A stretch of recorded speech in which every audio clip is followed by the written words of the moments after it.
So Yes. coming to the presentation structure, initially I will just introduce you with the fundamental axioms of Ayurveda very briefly.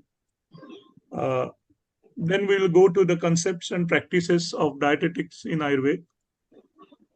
Then I will bring few examples or illustrations of traditional functional ingredients and functional food products. Then we will see how Ayurveda ingredients usage and what are the determinants of its outcome.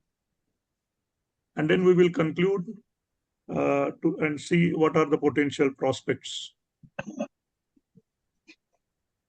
Coming to the etymology of Ayurveda, as we all know, Ayu is life and Ved is to know. So, to know about life is Ayurveda in a simplistic way.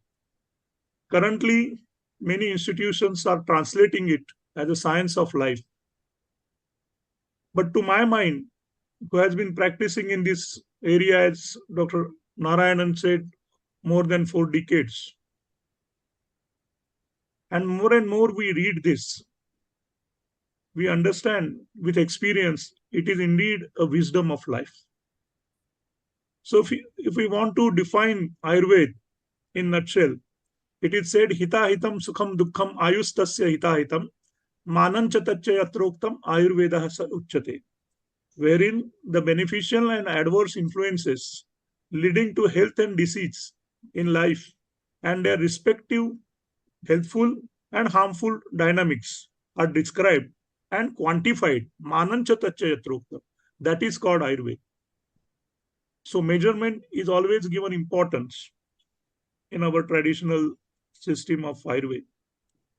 Now, to come to the fundamental actions, there are several different actions described in Ayurveda or mentioned.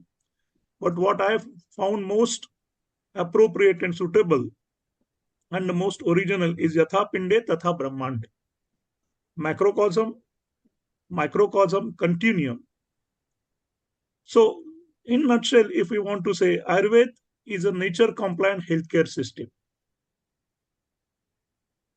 Coming to Ayurveda as a clinical science, because we believe that Ayurveda is survived because of clinical practice of several centuries. But this clinical science adds holistic approach. On left hand side, if you see, there is a sattva, raja, tama. These are the mental characteristics. And on the right hand side, if you see, there are sapta dhatus of Ayurveda concept. That is rasa, rakta, mausa, meda, asti, majja, and shukra. And then there are upadhatus. But if you see the entire literature of Ayurveda, it is categorized into 3 sutras. Hetu, Linga, Aushadha, Jnanam, Swasthatura, Parayanam, Trisutram, Shashvatam, Punyam, Bubdeyam, Pitahama. This is the very first chapter of Charak Samhita. It says that entire Ayurveda is classified into 3 sutras: Hetu, Linga, and Aushadha. When we say Hetu, these are the factors responsible for health and disease, whereas Lingas are the manifestations of health and disease, whether one is healthy, those manifestations are described. Also, different types of diseases, those manifestations are also described. And finally, the management or the therapeutic management of diseases, preventive management or preventive measures from diseases being occurred, and if there is health to be maintained and promoted, those measures are also given. And to your surprise, all these Hetu, Linga, and Aushad are addressed at all the 3 levels: Adhibhautik, Adhyatmik, and Adhidaivik. When we say Adhibhautik, it is at the physical, biological level. When we say Adhyatmik, it is at the body, mind, and spirit level. And when we say Adhidaivik, it is beyond even that comprehension, transcendental. And that is addressed at all the 3 levels, all the 3 Hetu, Linga, and Aushadhi. That is the profoundness of this system of medicine. On the right hand side, if you see, these are the 3 pillars of health. Aushadhi, Ahara, Nidra, and Brahmacharya. When we say Ahara, it is the wholesome diet, and on which we are going to focus today. But another two pillars are Nidra, and we know now that sleep deprivation and various kinds of diseases and disorders happening. And another is Brahmacharya. What is Brahmacharya? What is Brahman? To remain aligned with the Brahman is Brahmacharya. It need not be considered as a celibacy. So, wholesome behavior and lifestyle and healthy sexual activity is Brahmacharya. So, if you see in totality, Ayurveda is a clinical science with holistic comprehension. Now, coming to the epistemological edifice of Ayurveda, this is a diagrammatic presentation I have made. The entire theorization and composition of Ayurveda classics is based on Darshana Shastras. Now, there are Nava Darshanas, Shad Darshanas, which are believers, Seshwara, and three Darshanas, which are non-believers, or either they are atheists or agnostics. And all these philosophical foundation from where the cues are derived and the Ayurvedic fundamental concepts are developed.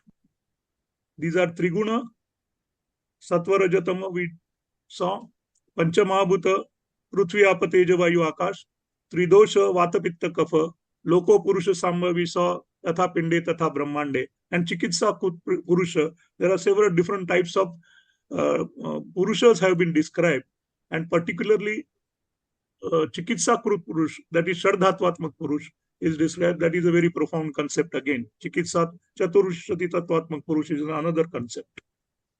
But based on these fundamental principles of Ayurveda, what has been developed are the concepts like Dosha Dhatu Mala, Agni and Prakriti. These are the physiological concepts. Sama Nirama, Sroto Dushti, Nidan Panchak. These are the pathological concepts. Dravya Guna Karma, Rasa Shastra, Bhaishajya Kalpana. These are pharmacological concepts. Whereas Nidana Chikitsa, Panchakarma and Shaldakarma, these are medical and surgical management concepts. And then what comes is the Swastarutta, that is preventive measures, Rasayana, that is health promotive measures, and Pathya Pathya, again, what to do during illness, what Pathya and what is Apathya. That is also an important concept of Ayurveda.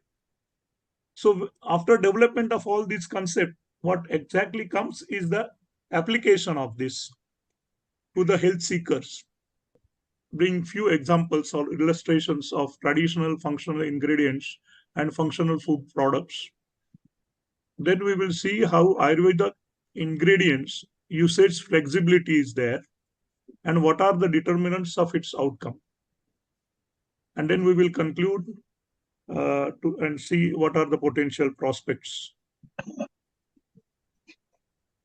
Coming to the etymology of Ayurveda, as we all know, Ayu is life and Ved is to know. So to know about life is Ayurveda in a simplistic way. Currently, many institutions are translating it as a science of life. But to my mind, who has been practicing in this area, as Dr. Narayanan said, more than 4 decades. And more we read this, we understand with experience, it is indeed a wisdom of life. So if we want to define Ayurveda in nutshell, it is said, Hita hitam sukham dukkham ayustasya hita hitam manancha taccha yatroktam ayurveda sa uchyate, wherein the beneficial and adverse influences leading to health and disease in life and their respective healthful and harmful dynamics are described and quantified. Manancha taccha yatroktam. That is called Ayurveda. So measurement is always given importance in our traditional system of Ayurveda. Now, to come to the fundamental actions, there are several different actions described in Ayurveda or mentioned. But what I have found most appropriate and suitable and the most original is Yatha Pinde Tatha Brahmande. macrocosm, microcosm, continuum. So, in nutshell, if we want to say, Ayurveda is a nature-compliant healthcare system. Coming to Ayurveda as a clinical science, because we believe that Ayurveda is survived because of clinical practice of several centuries. But this clinical science has holistic approach. On left hand side, if you see, there is a sattva, raja, tama. These are the mental characteristics. And on the right hand side, if you see, there are sapta dhatus of Ayurveda concept. That is rasa, rakta, mausa, meda, asti, majja, and shukra. And then there are upadhatus. But if you see the entire literature of Ayurveda, it is categorized into three sutras. Hetu, linga, aushadha, jnanam, swasthatura parayanam, trisutram, shashvatam, punyam, bubdeyam, pitahama. This is the very first chapter of Charak Samhita. It says that entire Ayurveda is classified into three sutras: Hetu, Linga, and Aushadha. When we say Hetu, these are the factors responsible for health and disease. Whereas Lingas are the manifestations of health and disease, whether one is healthy, those manifestations are described. Also, different types of diseases, those manifestations are also described. And finally, the management or the therapeutic management of diseases, preventive management or preventive measures from diseases being occurred, and if there is health to be maintained and promoted, those measures are also given. And to your surprise, all these Hetu, Linga, and Aushadha are addressed at all the three levels: Adhibhautik, Adhyatmik, and Adhidaivik. When we say Adhibhautik, it is at the physical, biological level. When we say Adhyatmik, it is at the body, mind, and spirit level. And when we say Adhidaivik, it is beyond even that comprehension, transcendental. And that is addressed at all the three levels, all the three Hetu, Linga, and Aushadhi. That is the profoundness of this system of medicine. On the right hand side, if you see, these are the three pillars of health. Aushadhi, Ahara, Nidra, and Brahmacharya. When we say Ahara, it is the wholesome diet, and on which we are going to focus today. But another two pillars are Nidra, and we know now that sleep deprivation and various kinds of diseases and disorders happening. And another is Brahmacharya. What is Brahmacharya? What is Brahman? To remain aligned with the Brahman is Brahmacharya. It need not be considered as a celibacy. So wholesome behavior and lifestyle and healthy sexual activity is Brahmacharya. So if you see in totality, Ayurveda is a clinical science with holistic comprehension. Now coming to the epistemological edifice of Ayurveda, this is a diagrammatic presentation I have made. The entire theorization and composition of Ayurveda classics is based on Darshana Shastras. Now there are Nava Darshanas, Shad Darshanas, which are believers, Seshwara, and three Darshanas, which are non-believers, or either they are atheists or agnostics. And all these philosophical foundation from where the cues are derived and the Ayurvedic fundamental concepts are developed.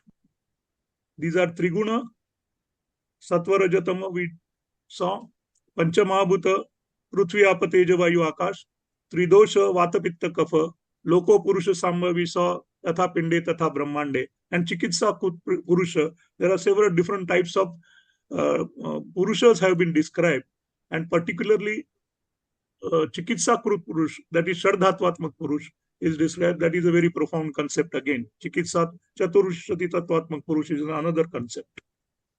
But based on these fundamental principles of Ayurveda, what has been developed are the concepts like dosha dhatu mala, agni and prakriti. These are the physiological concepts.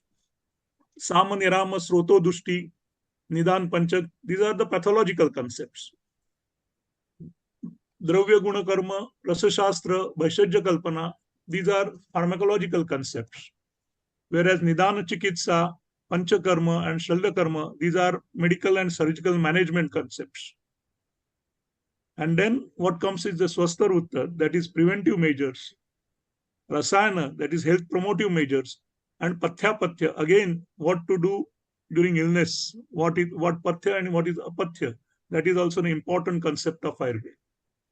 So after development of all these concepts, what exactly comes is the application of this to the health seekers.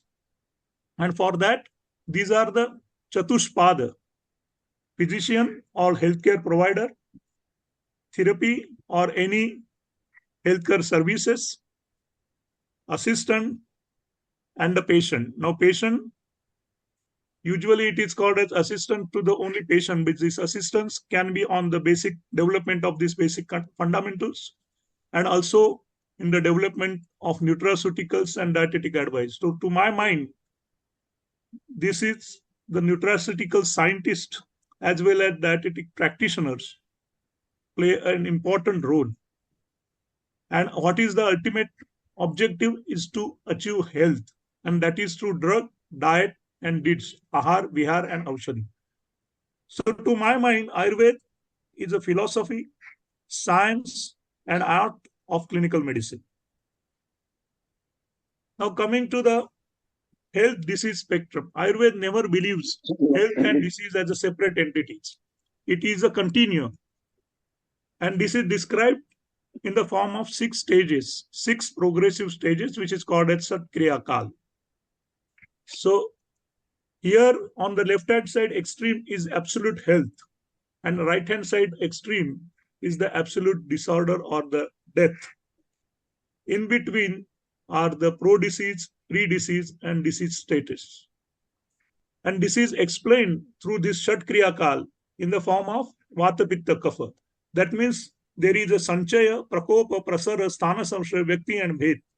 Sanchaya is the accumulation of 3 doshas. Prakopa is aggravation of doshas. Prasara is spread of the doshas. Sthana Samshaya is the localization of doshas in the dhatus and srotasats.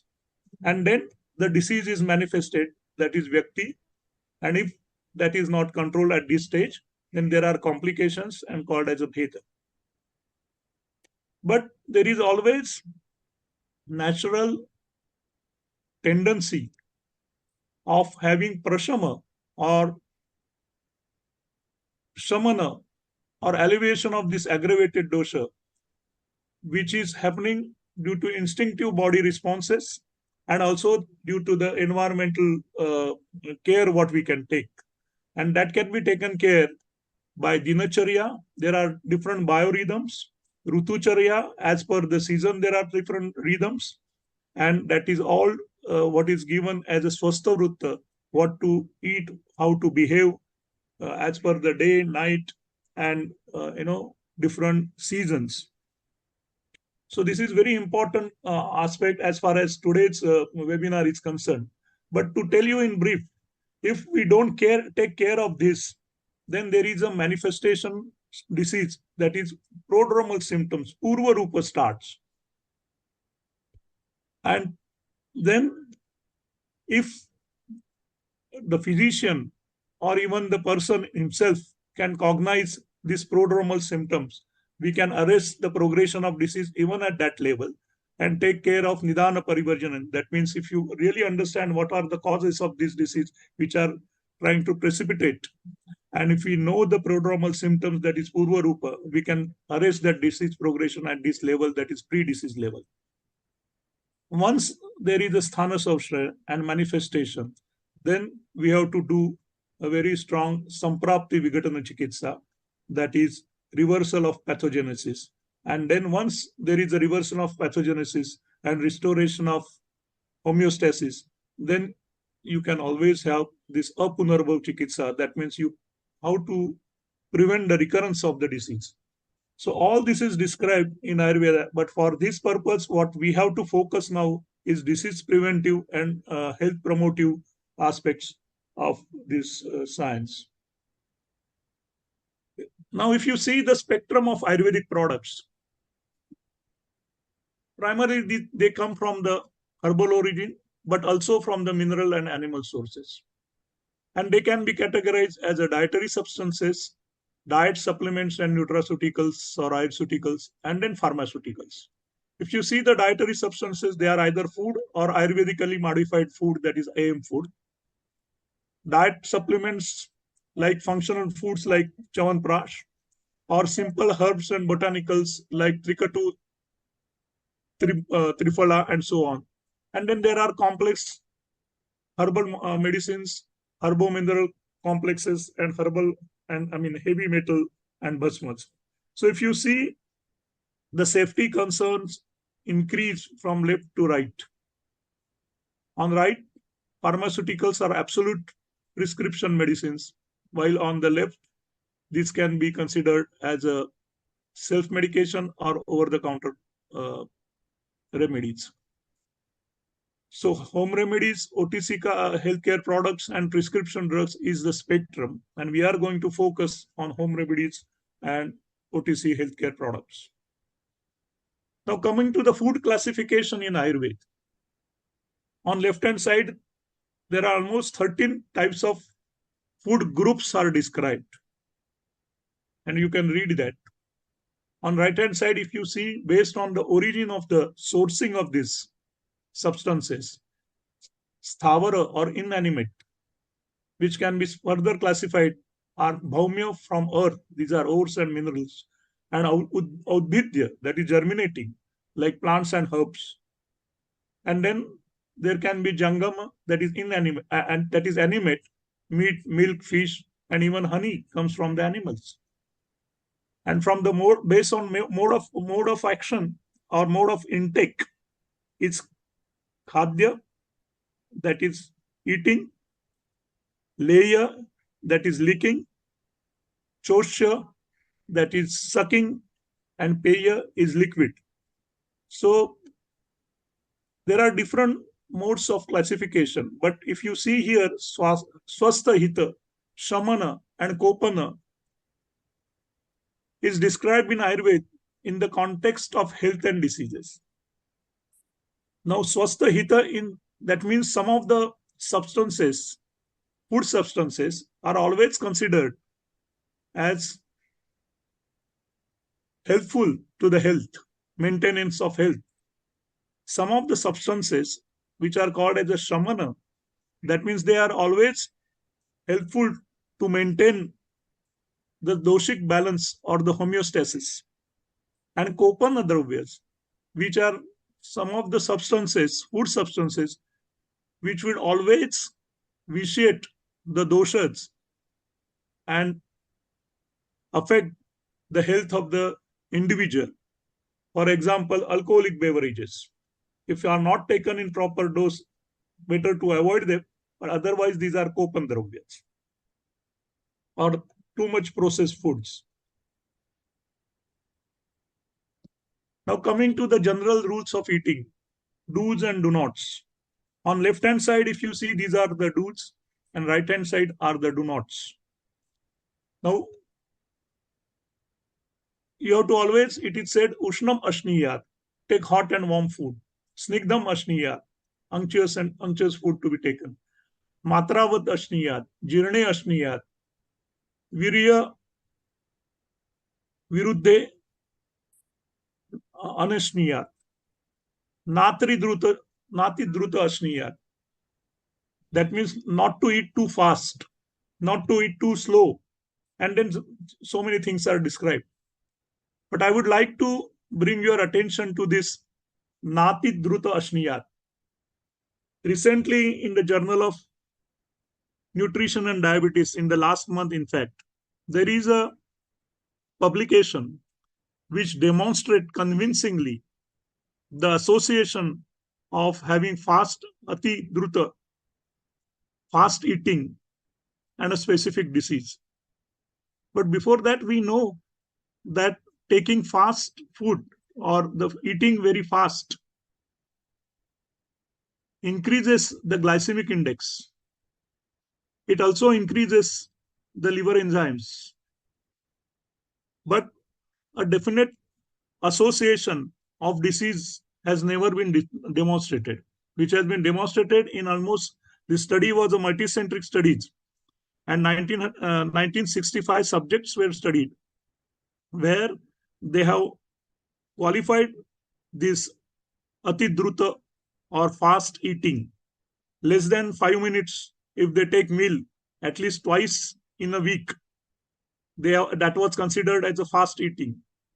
And then they had also another two subgroups of less than one such fast eating in a week or less than one such fast eating in a month. And then they could demonstrate that this fast eating at least twice a week, less than 5 minutes, there was a strong association with non-alcoholic fatty liver disease. Formerly we used to call, now they are called as MASLD, that is metabolically associated steatohepatic liver disease. So that is how the study should be done, to demonstrate apparently appearing a simple rules.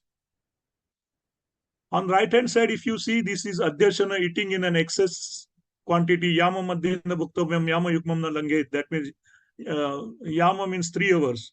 So within 3 hours, you should not eat once you have eaten. And more than 6 hours, one should not unnecessarily fast. Vishamashan, eating without hunger and in improper quantity. Samashan, even though if you are taking pathya and then you take apathya together, then it has got no beneficial effects.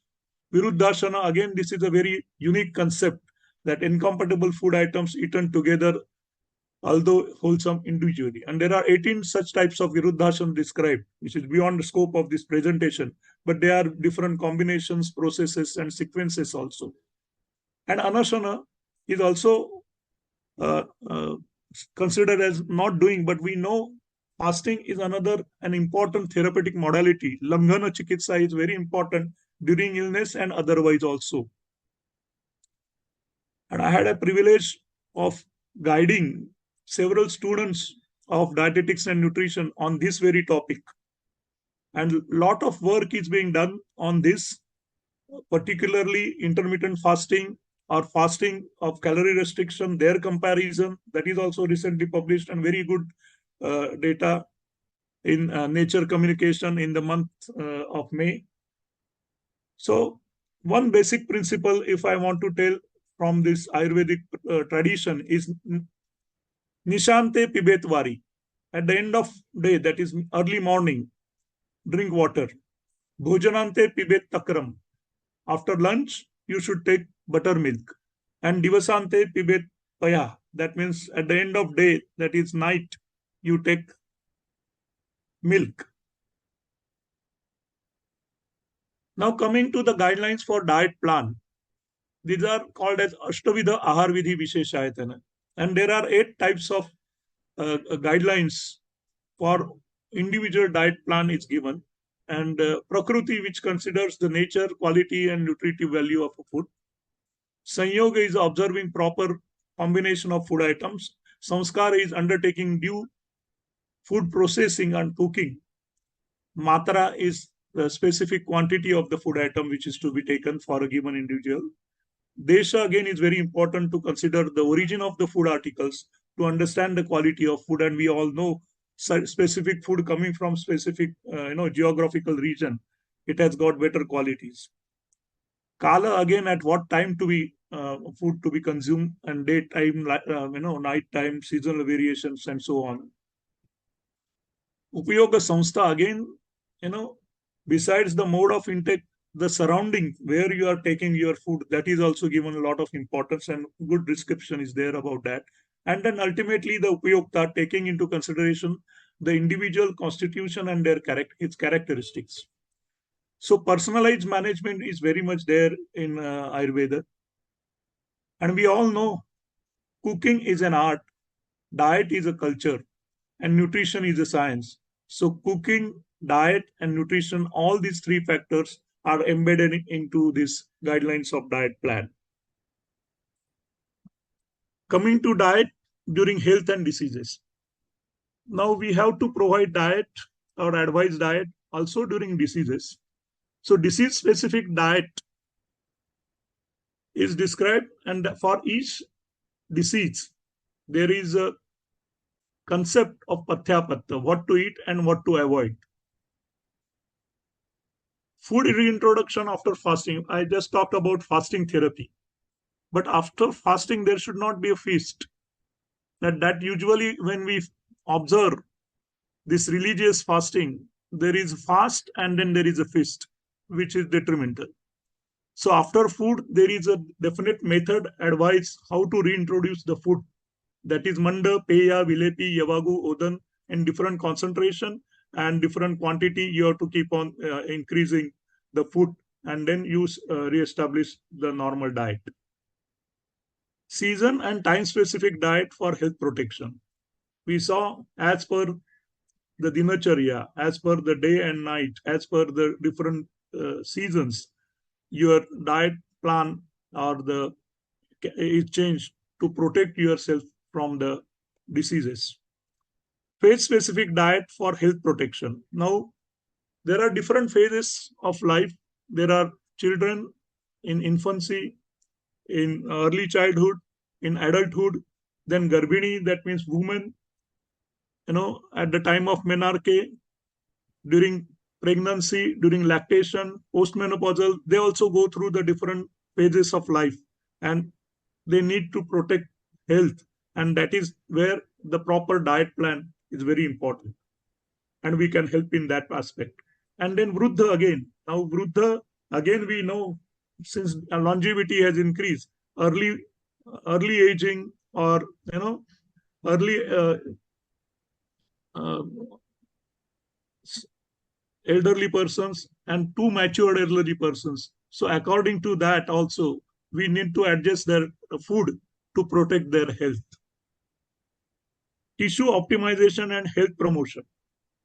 Now, as per a specific tissue, we talked about dhatu sapta dhatus. Like if you want to increase the rakta dhatu, blood, there is a specific dravya described in Ayurveda. Specific food is described in Ayurveda. Similarly, if you want to enhance the mausa dhatu or the muscle tissue, which we know mausa and asti start gradually declining as an aging process beyond 35 age. And if you take precautions to provide certain substances which will enhance your mausa dhatu and asti dhatu, that will be helpful. And for each dhatu, that description has been given. Now, what is more important to my mind are these natural instincts. It is said that dosha dhatu malakankshi balakankshino apiva naraha soyoni vardhanam yattat annapanam prakangshati. That means there are natural instincts or signals from body and mind for any deficiency or sufficiency of body constituents. And that one must cognize individually, or the physician should cognize that.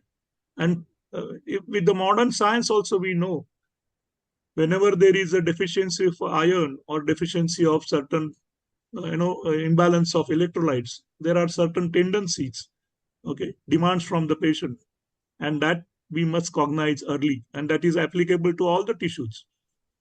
So mindfulness is very much desired when we advise any diet, whether in health or disease.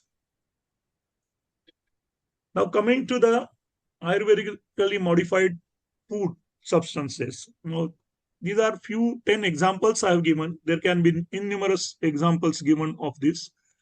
Left hand side, column C, you see that is a food substances, and it is modified by different ways. Either grains are roasted, and if they are roasted, they are easy to digest. Usually, as I said, from post recovery, you usually roast the grains and then introduce such kind of food to the patient. Or there are certain substances are mentioned in this second column. which modify the basic food substance, and it is applied in different indications. So basically, these are the functional food ingredients which are derived from the kitchen remedies. Coming to traditional functional food products, we know Chawanprash, but there are many such products. Ashwini Prash, Bilvavaleha, Shunthi Pak, Gulkand, Panha, Muravada, Okam Sharbat, Dinka Laddu, Methi Laddu, and so on and so forth. Right hand side, the second column demonstrates the main botanicals of these traditional products and their common indications. Now, I won't go into details, but Dr. Narayanan is quite aware of this. Chawanprash was one time a very hot sold product. And similarly, we can make use of our traditional knowledge-based products if we really cognize or bring to this OTC healthcare product the novelty, innovation, applicability, and acceptability by the society. Then only we can really bring this forward to the larger purpose and to the larger global audience. Coming to the usage flexibility of Ayurvedic ingredients. Now, this is a beauty of Ayurvedic therapeutics or management, that aharya substances like amalki is amla, ginger or shunthi, and haridra. Now, these three examples are given here. It can be considered as a ahara aushad when amalki is given in the amalki swaras, when ginger is given in the alepak form, and when haridra is given as a haridra with milk. Turmeric latte is very popular. But it can be called as a aushadhi ahar when it is given in the form of chawanprash. Amalki, when given in the form of chawanprash, of course, it is a very complex formulation. More than 32 ingredients and a lot of processing undergoes. Similarly, guduchi shunthi, this is a formulation. We can call it as a aushadhi ahar. And then different pickles derived from haridra, which is advised in many illnesses. But the same amalki can be considered as a aushadha, pure medicine, when it is amalki rasayan, or ginger when it is nagaradi kwat, or haridra when it is given in the form of nisha amalki. So this distinction is very important.